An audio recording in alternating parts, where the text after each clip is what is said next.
Hello, welcome to a Monday Business News Report. It's now time to bring you the feature on the show today as we analyze the prospects for the oil and gas sector in Nigeria with a particular focus on development in the gas sector in Nigeria. Well, joining me now to discuss this and more, I have Adebowale Adeniyi, Senior Manager, Power Oil and Gas Unit of Anderson.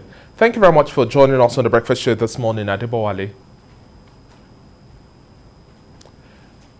Now, just before we get into the intricacies of gas development in the country and activities as well as promises of the federal government, let's look at the burning issue generating multiple diverse reactions, looking at the petrol subsidy removal plan and now an extension, as some would also describe as labor now forcing the hand of government to do otherwise, while others say it's an economic cost far more demanding for government. What's the likely reality moving forward from an economic and social welfare perspective?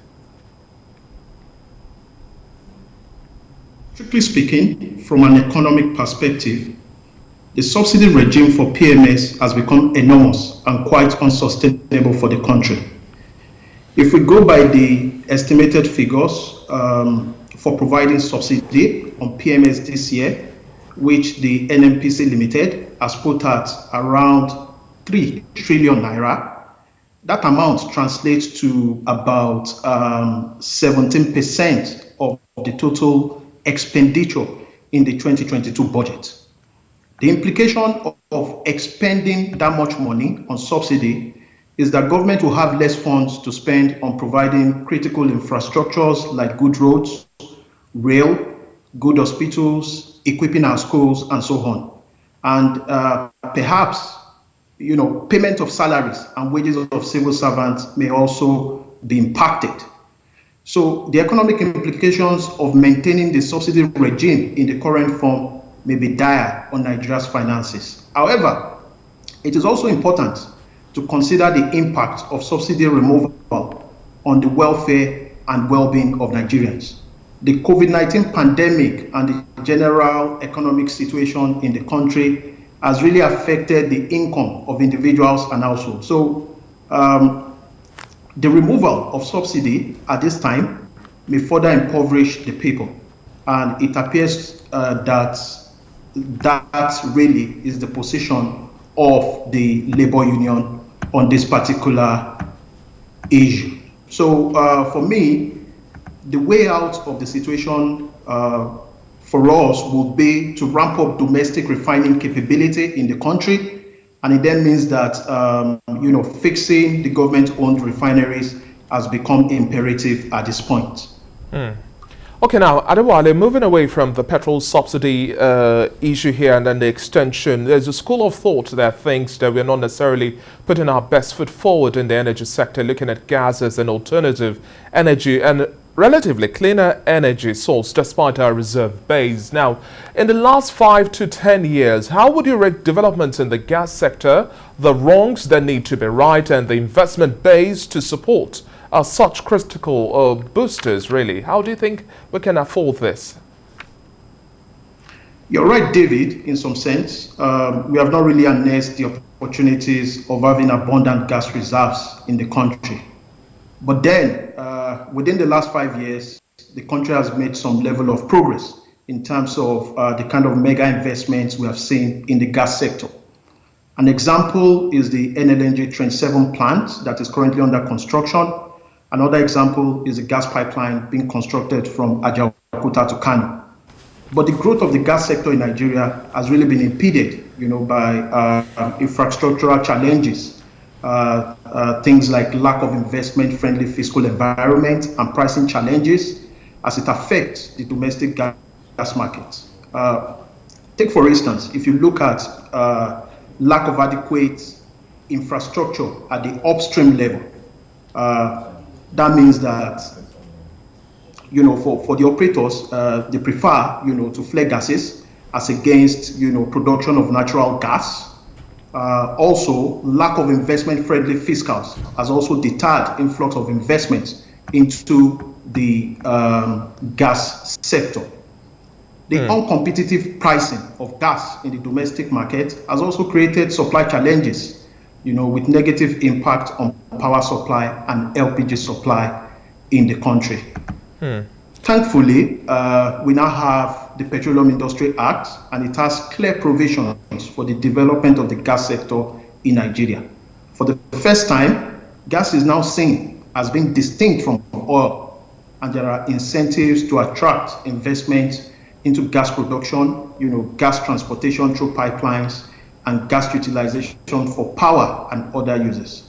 The Petroleum Industry Act has also taken a very strong stance against gas flaring by upstream operators.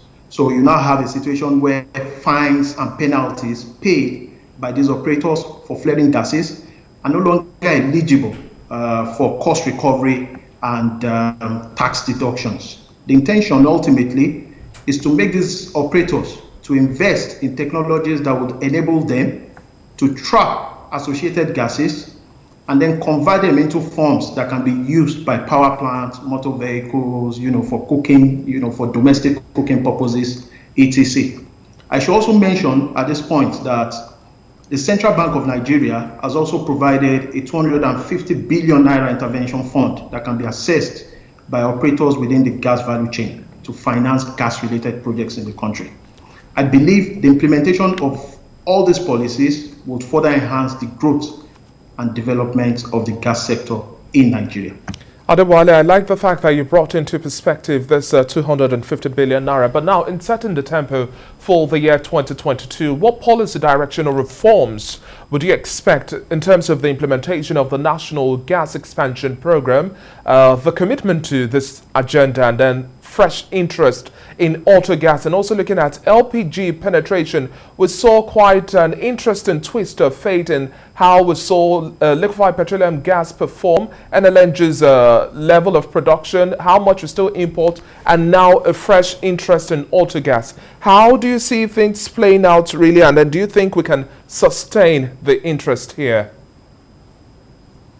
Well, on the National Gas Expansion Program, the expectation will be that government will move forward with the implementation of the policy. I expect the government to take a lead in making CNG, that is the auto gas that you've talked about, the fuel of choice for transportation purpose.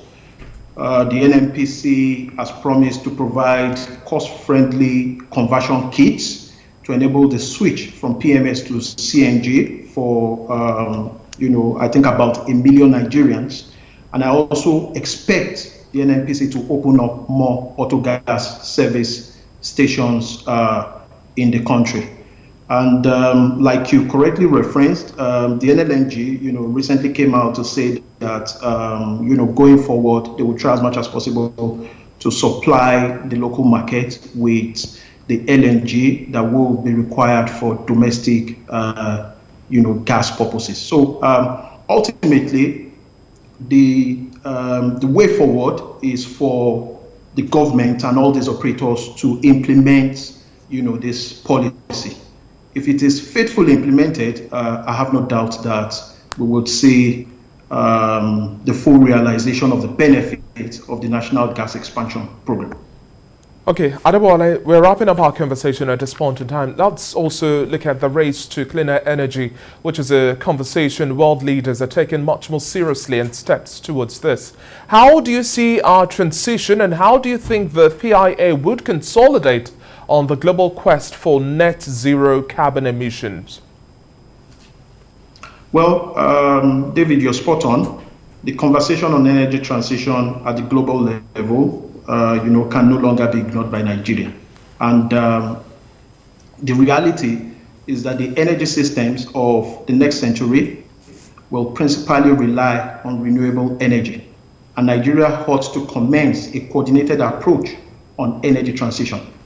Interestingly, the PIA is silent on this coordinated approach, but there are, some provisions in it that support the adoption of renewable energy. For instance, NNPC Limited is now statutorily required to engage in the business of renewables and to promote the domestic utilization of gas in the country.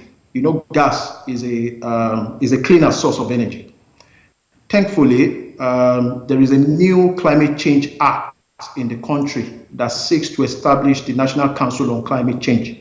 And the whole aim of that is to provide a national framework for achieving low greenhouse gas emissions and set sectoral target for carbon emission in the country. The Climate Change Act is still a new law. It was passed sometimes late last year by the National Assembly, and it was signed into law in December by the President.